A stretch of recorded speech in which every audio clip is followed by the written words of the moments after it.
Good morning. I'm Greg Fischer, the mayor of Louisville. Thank you all for joining us. For more than 3 months, we've heard the calls for racial justice and equity coming from the streets of our city and from cities across America. Those calls are entirely justified. Our city and our country have not done enough to overcome the legacy and impact of generations of systemic racism. The work to create a city of racial equity and justice takes many forms, like our ongoing efforts to reimagine public safety, prevent evictions, invest in affordable housing, develop our workforce, and open doors to higher education. At the same time, we've got to address the wealth gap that exists between black and white America in our city as it does throughout our country. Nationally, according to the Brookings Institution, the net worth of a typical white family is nearly 10 times greater than that of a black family. 10 times. And that's not an accident. That's not a coincidence. That's the product of practices like redlining and urban renewal and discrimination in housing, banking, employment, and elsewhere. And that exists in our business community as well.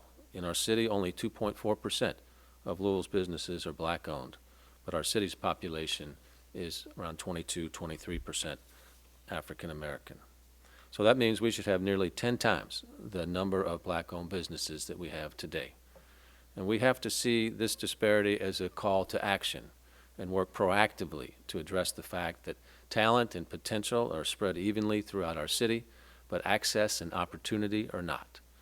And so one of the best ways to do that is by supporting our black entrepreneurs and black-owned small businesses, ensuring that they have access to contracting opportunities that can give them the chance to grow and to hire more people and invigorate the economy in communities that have too often struggled. Also, part of the work of this task force we're announcing today will be to develop key strategies and best practices to enable our black-owned and minority, female, and disabled-owned business enterprises to get better access to capital and other forms of support in order to help their businesses grow and develop. That's why today I'm issuing an executive order that will officially establish the Equity in Contracting and Procurement Task Force. The goal of this task force is to build community wealth by supporting black-owned and minority, female, and disabled-owned businesses, known as MFDBEs, through supplier diversity initiatives, particularly related to capital projects. The order focuses on capital projects because we anticipate that there will be more than $5 billion in public and private capital infrastructure investments over the next 5 years, and we want to ensure our black-owned as well as our minority, female, and disabled-owned businesses have access to those opportunities. This task force will be led by MSD Executive Director Tony Parrott and LG&E and KU Energy CEO and President Paul Thompson. They will serve as co-chairs, and they will work with leaders from the Louisville Water Company, Louisville Regional Airport Authority, Louisville Metro Housing Authority, Metro Government, JCPS, University of Louisville, Kentucky Transportation Cabinet, Louisville Urban League, and One West. We'll also establish a workforce development subcommittee featuring representatives from Kentuckiana Works, Labor, and Greater Louisville, Inc., GLI. The Equity in Contracting and Procurement Task Force will establish ambitious and achievable goals and timetables to increase the level of expenditures with businesses certified by Metro Government as MFDBEs, which again means they are minority, female, disabled, and LGBT business enterprises as defined in the Louisville Metro Code of Ordinances 37.66. The bottom line is that the work of this task force will help create more opportunities for MFDBEs and grow a more equitable economy. I want to thank the leaders of these organizations for their partnership and their commitment and their understanding that the only way we move forward as a city is by combining our efforts and our resources around the common goal of creating a city of racial equity. For more information on how the task force will operate, I'll turn now to our Chief Equity Officer, Kendall Boyd, who will serve as Metro Government's representative on the task force. Kendall?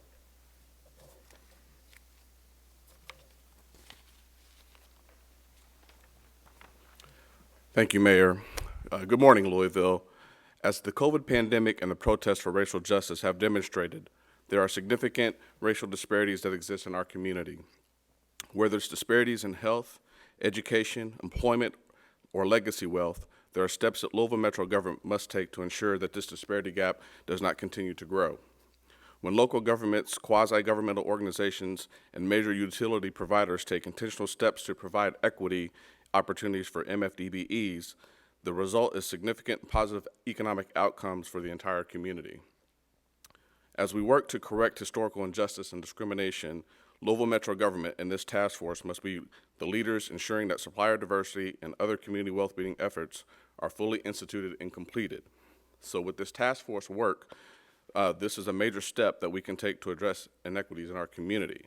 Over the course of the next few months, this task force will examine nationwide best practices, and participating organizations via their appointed representatives to this task force will develop ambitious goals, timetables, and strategies that are aimed at greater utilization of minority, female, disabled, and LGBT business enterprises, especially in key capital projects. This task force will then present to the mayor by December recommendations and a roadmap that will assist in achieving the goals of greater utilization of these marginalized business enterprises. Once these recommendations have been adopted, then it will be time to implement recommendations and get to work. Building a better tomorrow for all to thrive and to make Louisville Metro a thriving, equitable community, now is the time to lift our community up, to offer economic opportunities and demonstrate outcomes that will allow our community to heal and overcome the scars of inequity. Thank you.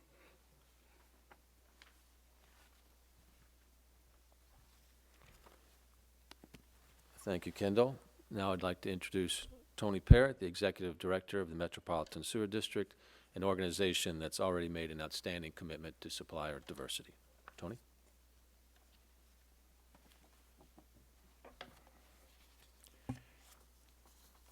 Thank you, Mayor Fischer and Kendall, and I want to thank Paul for joining as co-chair of this task force.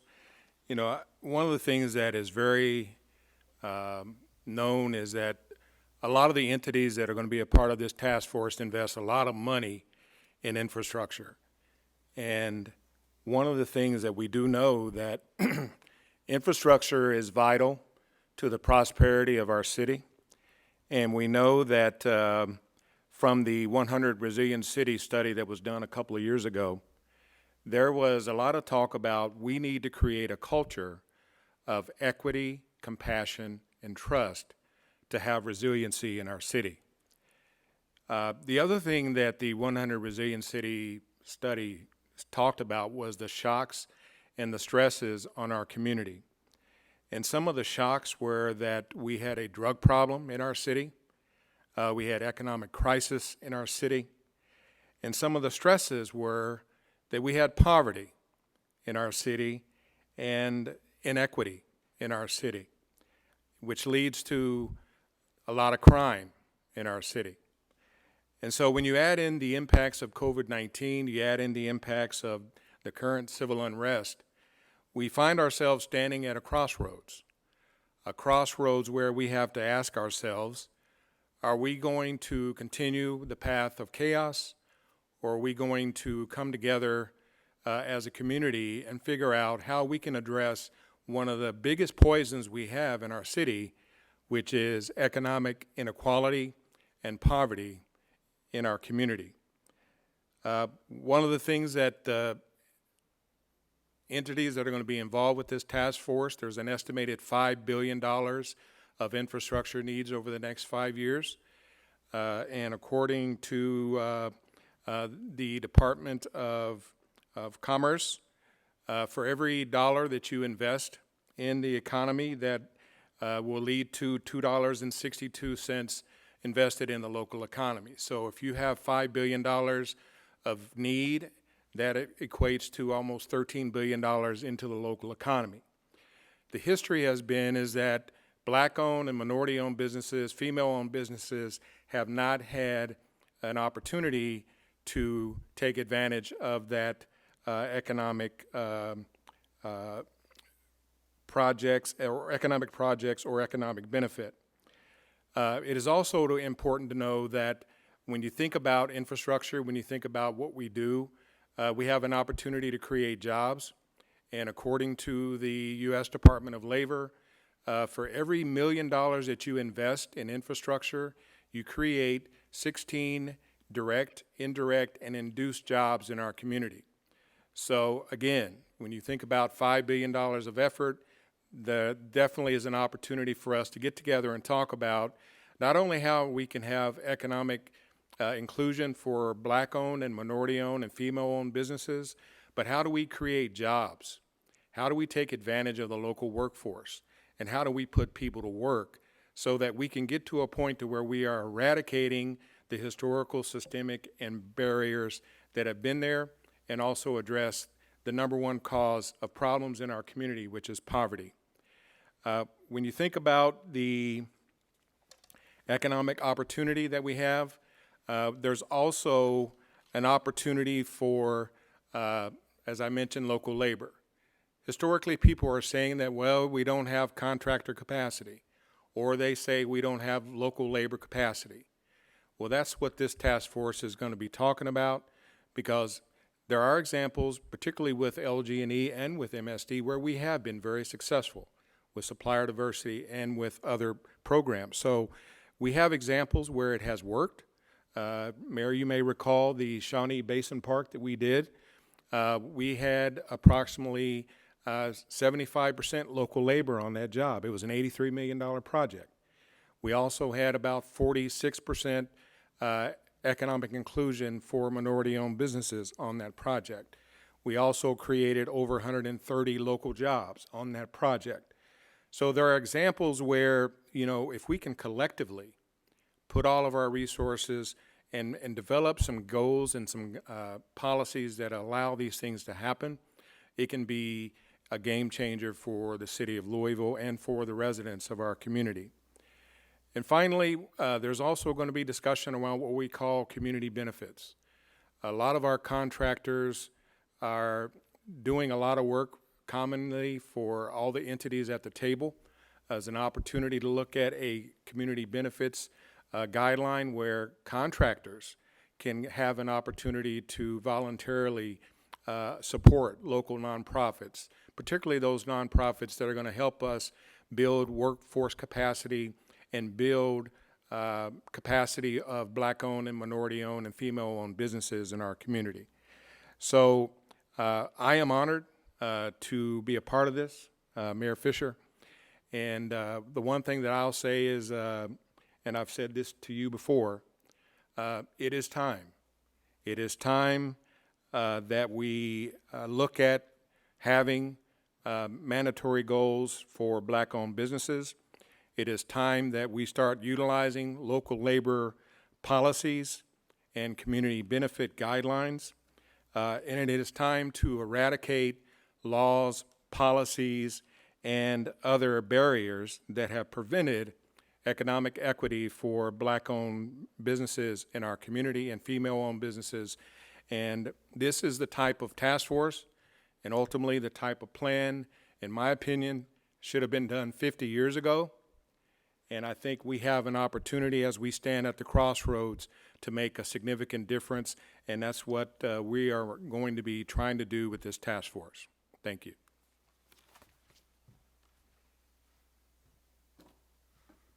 Thank you, Tony. Appreciate you stepping up to the plate here. Likewise, want to give that thanks to Paul Thompson, the CEO and president of LG&E and KU Energy. They're another great local partner who recognizes the importance of supplier diversity.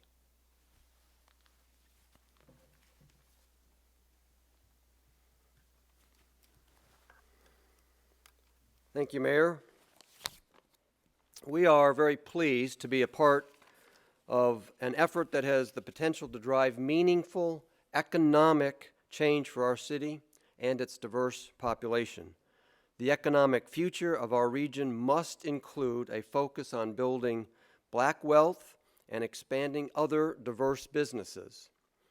As a leader in supplier diversity, LG&E and KU Energy proactively provides opportunities for diverse businesses by mentoring, building relationships with, and buying from companies with diverse backgrounds.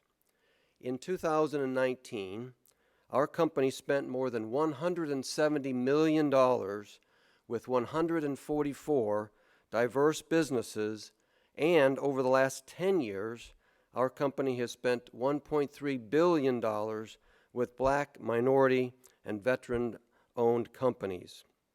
Supplier diversity has always been a critical initiative for us, but we can do more. Our goal is to empower business owners and facilitate economic development in the communities that we serve.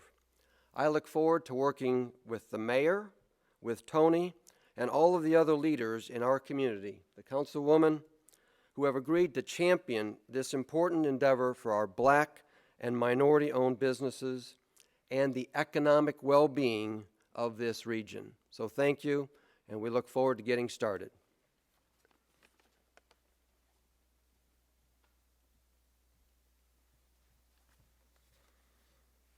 Thank you, Paul. And the partnership and participation of the Metro Council are obviously critical to this task force being a success. So I'm honored to introduce the council's representative, Councilwoman Paula McCraney.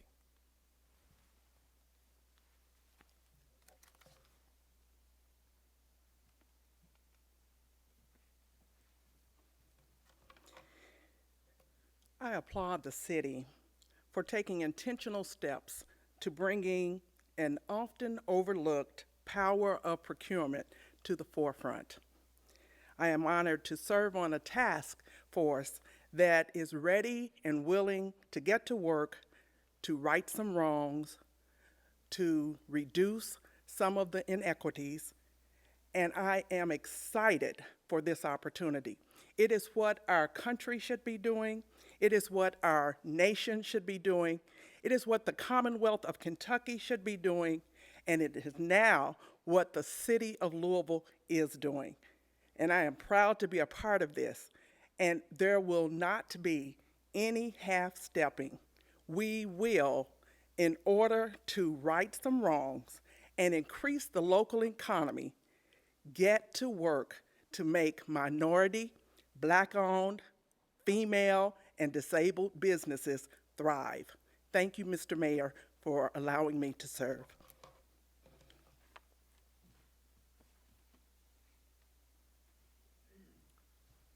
Thank you, Councilwoman. We'll now sign the executive order and then take questions after that.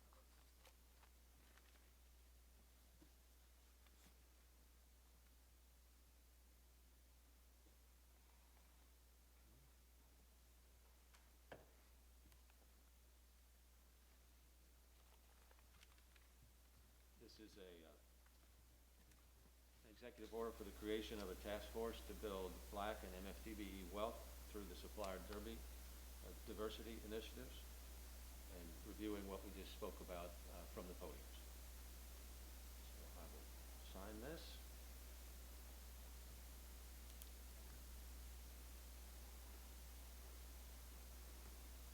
So we can begin all the work we need to do.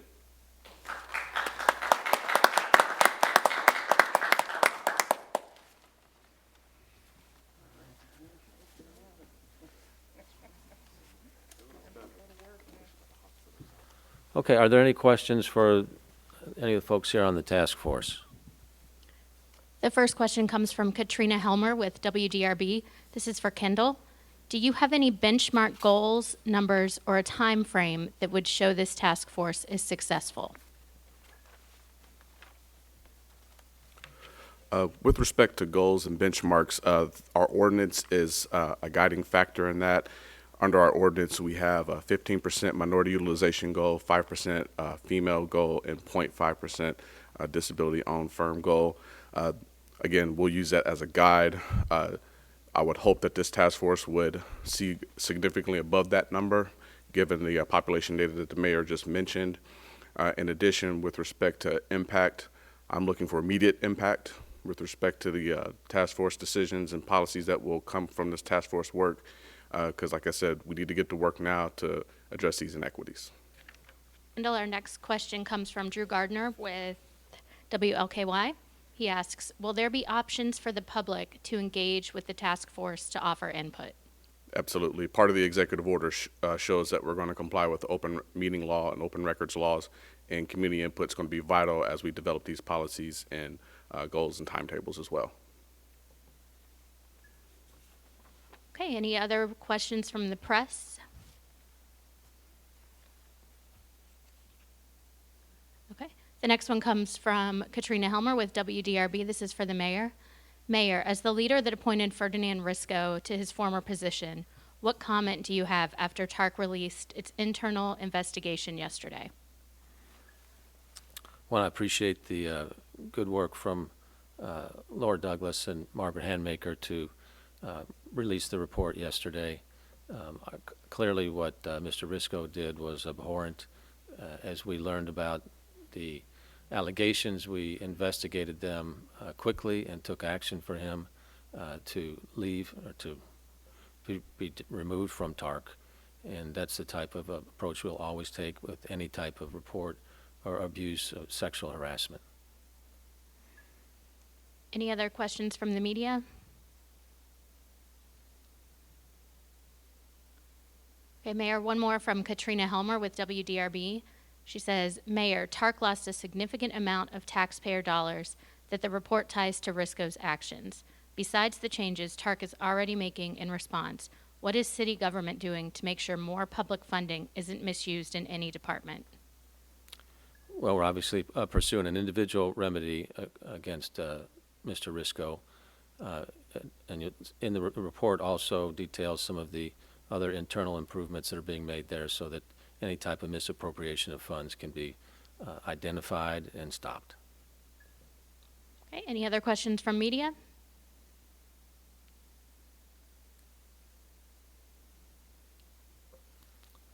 Okay, seeing none, Mayor, do you want to wrap up?